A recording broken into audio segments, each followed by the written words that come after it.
Il est le grand vainqueur, Yeshua Mashiach.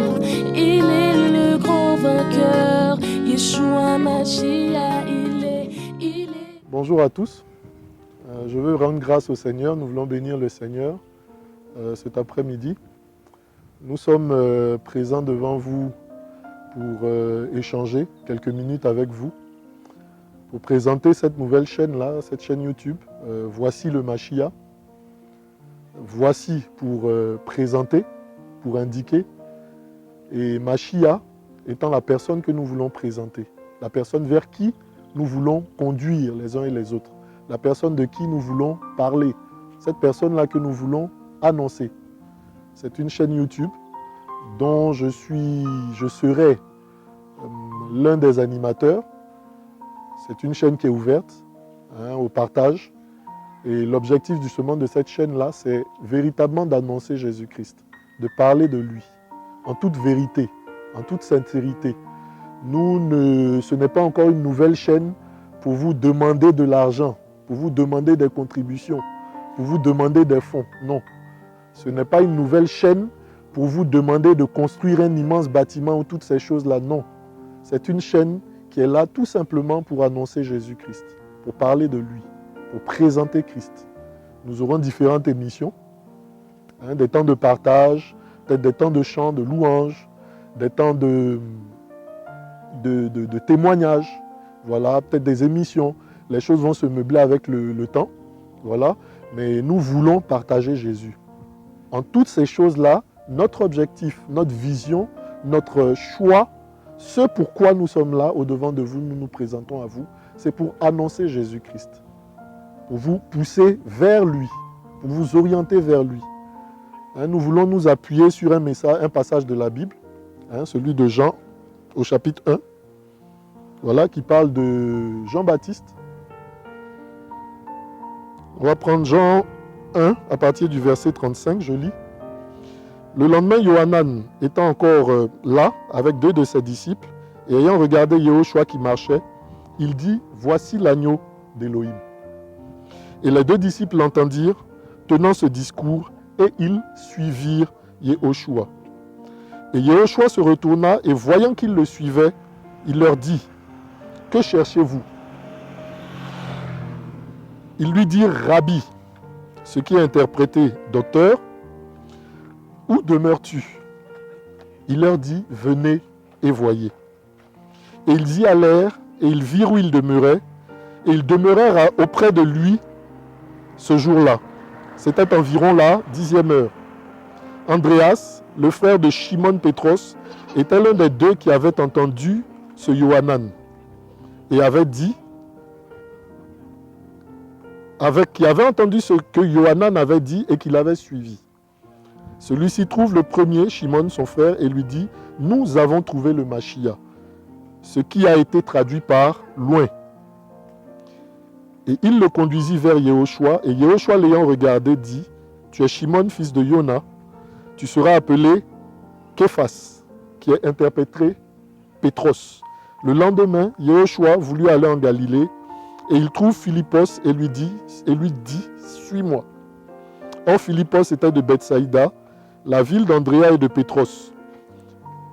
Philippos trouve Nathanaël et lui dit « Celui au sujet duquel ont écrit Moshe dans la Torah et les prophètes, nous l'avons trouvé. C'est Yehoshua de Nazareth, fils de Yosef. » Et Nathanaël lui dit « Peut-il venir quelque chose de bon de Nazareth ?» Philippos lui dit « Viens et vois. » Nous voulons nous arrêter là. Viens et vois. Viens et vois. Alors, toute cette série d'événements-là est arrivée parce qu'une personne s'est tenue en Israël à crier dans le désert. C'était Jean-Baptiste, annonçant qu'il fallait se repentir, qu'il fallait se préparer afin d'aplanir les sentiers du Seigneur, afin d'aplanir ses voies. C'est ce Jean-Baptiste-là vers qui, justement, des pharisiens, des sadducéens, des gens de tous les horizons. On dit que de tout Jérusalem et des contrées voisines, les gens venaient pour se faire baptiser, recevant le baptême d'eau, le baptême de la repentance. Mais une question a été posée à Jean-Baptiste justement par ces personnes-là qui venaient. Qui es-tu? Qui es-tu? Qui dis-tu que tu es? Jean-Baptiste leur a simplement répondu qu'il n'était pas celui qui était attendu. Il était simplement cette voix-là qui criait avant, qui annonçait. Et le lendemain, la parole déclare que, ayant vu Christ, ayant vu Jésus passer, il l'a montré, il l'a indiqué comme étant celui-là qui est l'agneau qui ôte le péché. Voici l'agneau qui ôte le péché. Une journée après, étant assis avec 2 de ses disciples, il a encore désigné Christ qui passait. Voici l'agneau qui ôte le péché. Et la Bible déclare que ces 2 disciples se sont levés et ont suivi Christ. Ces disciples-là, après avoir suivi Christ, sont revenus vers leurs proches. André étant le frère de Pierre, cet apôtre-là, André a dit à Pierre, nous avons trouvé celui dont parlait la loi, celui dont la Torah parlait, celui dont Moshe a parlé, celui que Moshe a annoncé. Pierre s'est levé et allé voir. Il est allé constater également. Tout comme Nathanaël, à qui également ils ont parlé, et qui s'est levé pour aller voir, à qui ils ont dit, viens et vois. À sa question de peut-il venir quelque chose de bon de Nazareth? Voilà. Alors notre vision, c'est tout simplement de parler de Christ, d'amener les uns et les autres à regarder vers Christ. Nous ne venons pas prêcher une chapelle, nous ne venons pas prêcher une église. En griffe, nous ne venons pas prêcher une dénomination. Nous venons tout simplement parler de Jésus-Christ et amener ceux-là qui veulent écouter, ceux-là dont le cœur sera touché, à aller vers Jésus-Christ. Nous ne voulons pas attirer les gens vers nous. Nous ne voulons pas être établis. Il ne s'agit pas de nous regarder nous, il s'agit de regarder Christ. Beaucoup de chaînes aujourd'hui tendent à attirer les gens vers leurs animateurs, à attirer les gens vers des dénominations. On est plus enclin aujourd'hui à défendre nos dénominations qu'à défendre l'Évangile. Alors que Paul a dit dans sa parole, nous n'avons pas de puissance contre l'Évangile, mais nous avons de la puissance pour l'Évangile. Le Seigneur a dit, vous recevrez sur vous une puissance et vous serez mes témoins.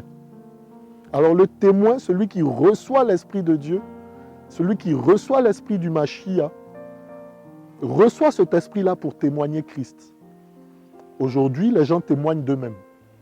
Les gens témoignent de leur bâtiment, de leur chapelle. Je veux vous poser une petite question à laquelle je sais que vous répondrez rapidement et très facilement. Si vous êtes honnête, si nous sommes honnêtes. Quand on nous demande qui nous sommes, nous avons tendance à répondre « Je suis chrétien, catholique, ou méthodiste, protestant, ou évangélique, ou chrétien céleste. » Toutes ces choses-là. Alors quand on se présente, en fait, il y a un vice dans cette forme. Il y a un vice dans cette forme de présentation. Effectivement, on ne se présente pas comme disciple de Christ. On ne se présente pas comme disciple du Mashiach. Alors voici pourquoi quand on mettra la parole devant une telle personne, cette personne aura tendance à défendre la doctrine de son assemblée, de son groupe de prière, de son organisation de prière, au lieu de regarder à ce que dit la parole effectivement. Alors, les méthodistes ont leur entendement, les catholiques ont leur entendement, les chrétiens célestes ont leur entendement. Mais qu'est-ce que le Mashiach a réellement dit? Qu'est-ce que le Maître a réellement dit? Qu'a-t-il annoncé véritablement? Voilà ce dont il est question. Parce que notre Seigneur revient, et il revient chercher une église pure, sans tache, sans ride. Cette église-là, justement, qui n'a pas été souillée, profanée ou déviée de l'enseignement que le Seigneur a donné. Notre responsabilité, c'est d'amener justement les uns et les autres à regarder à comment nous vivons notre foi, comment nous manifestons notre foi. Nous devons être des témoins. Et Proverbe dit que le témoin fidèle ne ment pas. Le témoin fidèle ne pervertit pas la parole. Le témoin fidèle ne change pas l'enseignement. Cela est tellement vrai que quand on lit le livre des Actes, pour le choix du 12e apôtre qui devait remplacer Judas, qui s'était pendu, ils ont décidé de choisir quelqu'un qui a été présent depuis le commencement du ministère du Seigneur jusqu'à ce qu'il soit enlevé. Il fallait quelqu'un qui ait tout vu, fidèlement, tout entendu, qui a été présent à chaque instant, pour pouvoir témoigner selon la vérité, sans pervertir les choses, sans tordre les choses. Quand nous lisons également le début de l'évangile de Luc, Luc annonce qu'il a pris le temps de se renseigner, de vérifier, de chercher, afin d'avoir un témoignage basé sur la vérité. Aujourd'hui, nous pratiquons beaucoup de choses dans nos assemblées, énormément de choses.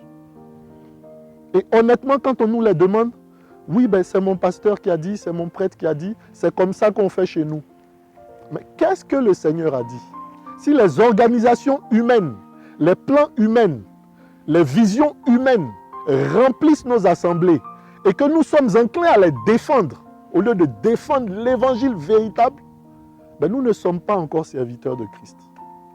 Voilà. Que le Seigneur nous bénisse. Nous ne prétendons pas tout connaître. Nous ne sommes pas non plus des contestataires invétérés. On n'est pas là pour dénoncer ou critiquer les autres. On veut juste amener les uns les autres à honorer le Seigneur dans nos vies. Il est le grand vainqueur, Yeshua Mashiach. Il est le grand vainqueur, Yeshua Mashiach. Il est le grand vainqueur.